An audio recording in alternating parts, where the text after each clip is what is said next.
Is that not one of the sexiest mics you've ever seen? Oh my God.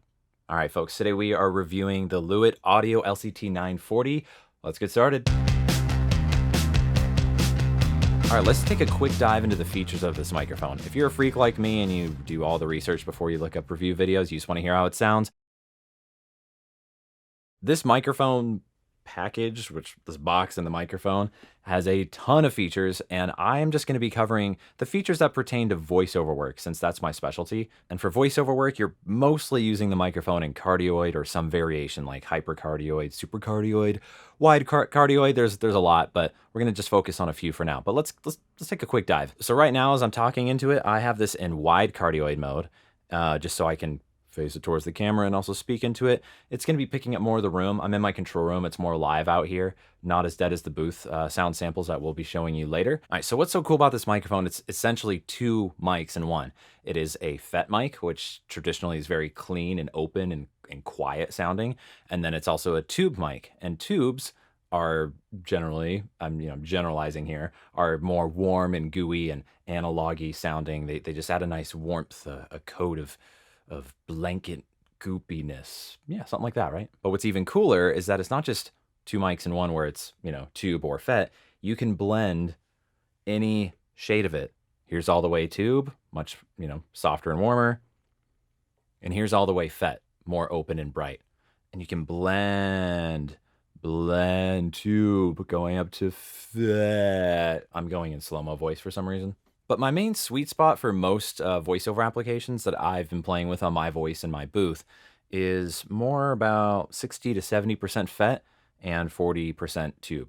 And as far as pickup patterns, we have a ton on the other dial here, and you can blend them like a hybrid of two different pickup patterns, which is so cool. We have Omni, which picks up everything around the mic. We have a blend of Omni and wide cardioid, so that's a hybrid of the two. Back to wide cardioid, which we were starting with. Wide cardioid blended with cardioid. Cardioid, here I am. Cardioid blended with hypercardioid. Hypercardioid. Is this getting boring yet? See, now it's, if you hear how off axis is, whoa, all right, now I'm directly in front of the mic. It's real focused, more like a shotgun mic in this position. And then hypercardioid and figure 8, which picks up from the front and the back. And full on figure 8, which has very good side rejection. So if I'm over here, cancels it out really well. But if I come around the back, it looks like I'm about to eat this mic. Figure 8, not entirely useful for voiceover most of the time. Ribbon mics have it by default, but that's more of an artistic choice. And back to wide cardioid, we have the other features here. We have a pad, which you don't really need much in voiceover. It essentially turns down the amount of volume that is going through a microphone so it doesn't blow out your preamp going in. And then an essential in every microphone, a high pass filter, but it's not just one, there are 3.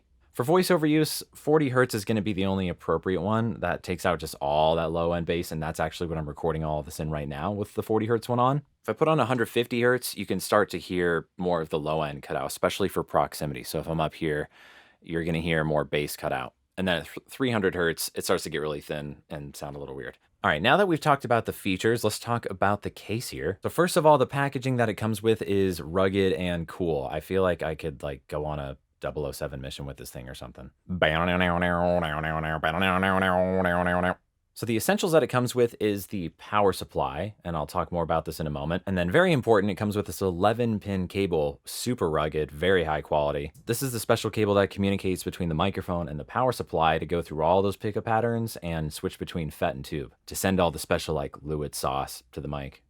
Is that coined? Is that copyrighted? LEWITT sauce? There is no standard XLR cable included, which is required to connect this to your preamp, but most people who are probably buying a mic at this quality probably already have an XLR cable, just saying. Well, let's hop in the booth and actually see how this thing sounds in a isolated voiceover setting, yeah? All right, let's do it. All of the samples you're about to hear in the booth were recorded through my Grace M103 channel strip with no compression engaged and just a small high-pass filter engaged around 40 to 50 hertz. You are the face of your business. It's personal, so your business card should reflect that. With Vistaprint, you can create a card from scratch, or let one of our experts design one for you. You are the face of your business. It's personal, so your business card should reflect that. With Vistaprint, you can create a card from scratch, or let one of our experts design one for you. You are the face of your business. It's personal, so your business card should reflect that. With Vistaprint, you can create a card from scratch, or let one of our experts design one for you. Your darkness has loomed over our city for centuries, and it shall loom no longer! Your darkness has loomed over our city for centuries, and it shall loom no longer! Your darkness has loomed over our city for centuries, and it shall loom no longer! All right, now I know a lot of you voice talent are wondering, well, how does this microphone sound next to that's right, a Sennheiser 416 microphone, which is considered an industry standard in the voiceover business. So let's hear how the 940 sounds next to a 416 in hypercardioid mode, shall we? The storm chasers capture violent footage of the massive tornado. Warehouses torn in half. Trucks thrown like footballs. Farmland and crops shredded to pieces. The storm chasers capture violent footage of the massive tornado. Warehouses torn in half. Trucks thrown like footballs. Farmland and crops shredded to pieces. All right, well, there you go. What do you like better? It's a matter of taste, in my opinion. I think both sound very good, but there are differences between the two. The 940 has a smoother sound to me. It doesn't have as much bottom end as the 416 picks up, and it's definitely not as crispy on the top end. Maybe I could have gotten a crispier sound going all the way FET, but as I indicated in the pop-up, this sample is recorded in 65%, 35% tube mode. So if I was going for a more balanced sound, a softer sound, but still really focused, I think the 940 is a great option. If I wanted something that was even more edgy and had more resonance, to bring out the low end, which is sometimes a little too much on the 416, to be honest. And the 416 just picks up a lot more low end. You're going to hear the room more in a small booth, so that sometimes is a problem because you don't want to hear this woofy, boomy, boxy sound in a recording, but a high pass filter usually takes care of that on the 416. But this is picking up way more low end than the 940 was. And the top end, to compare, the 416 has definitely way more crispy. It bites more. And that's why it's so popular in promo and trailers and everything, because it just has this bite to it,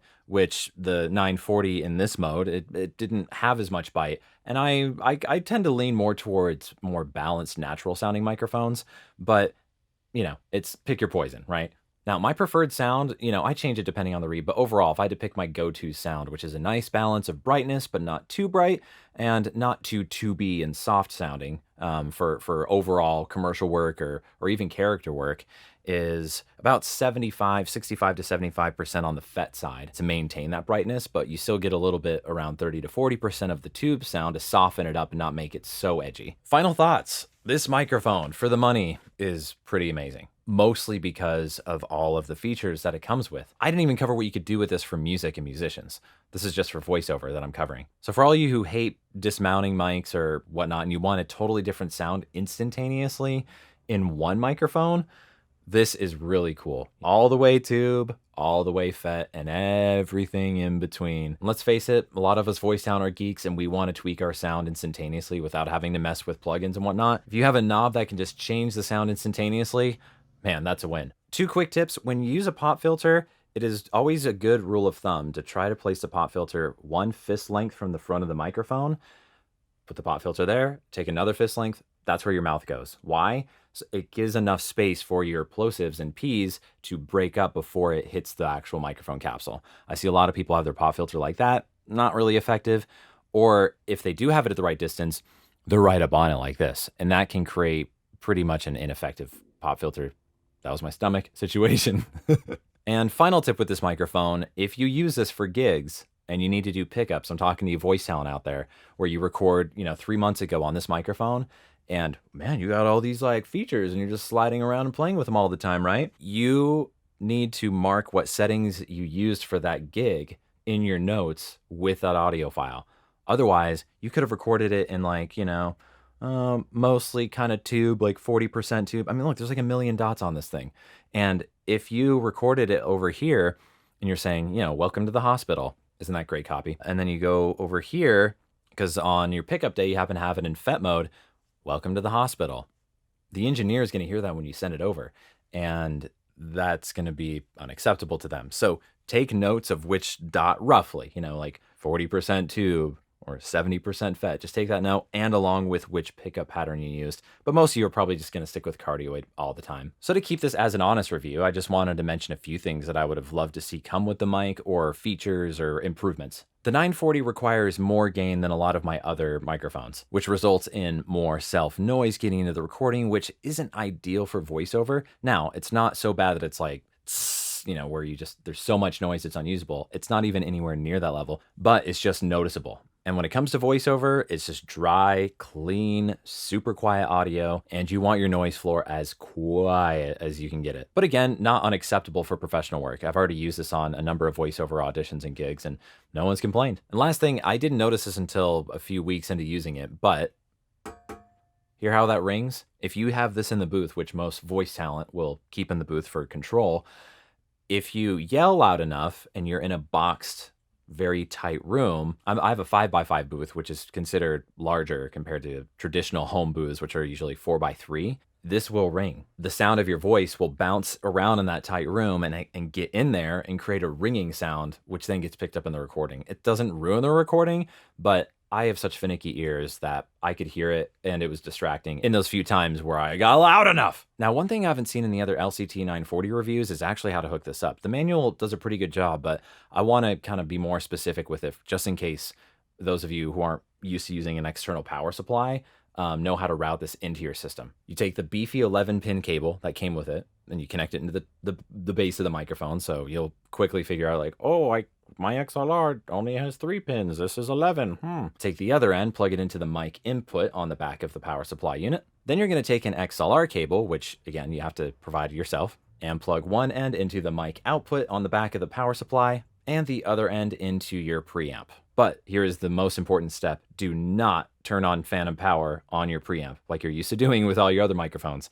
This box right here provides all of that power for you. You'll just keep the preamp on your audio interface, assuming you're just going straight into your audio interface preamp, as mic mode, not line mode, not instrument mode, just mic mode. And you will still apply the gain there on your preamp, just no 48-volt phantom power.